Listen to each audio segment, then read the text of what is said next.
দীপা সেনগুপ্ত পরিবারটাকে বুকে আগলে রাখে। ওকে আগে শেষ করতে হবে, ওকে আগে শেষ করতে হবে। আমি কাউকে ছাড়বো না, সব কটাকে মারবো, সব কটাকে। মা, মা তুমি কোথায় গেছিলে? তুমি জানো সবাই কি সব বলছিল, কিন্তু আমি কারোর কথা শুনিনি। আমি প্রতিবাদ করেছি।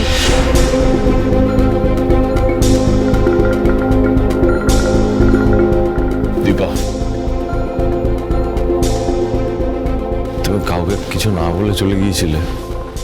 আজকের দিনটা অন্তত এরকম ভাবে না বেরোলেই পারতে। দেখছো তো মা, আপনি যেটা করেছেন সেটা না করলে আমাকে এভাবে বেরোতে হতো না ডাক্তারবাবু।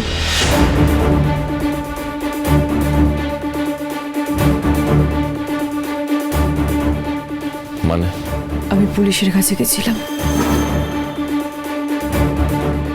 রূপা ভুল দেখেনি, কুমার পালিয়েছে, ও এখন বাইরে আছে।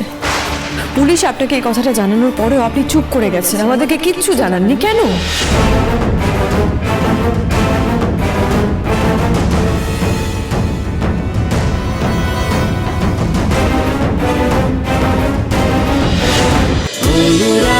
অনুরাগের ছোঁয়া সোম থেকে রবি প্রতিদিন রাত 9:30টায় স্টার জলসায় ও জিও হটস্টারে।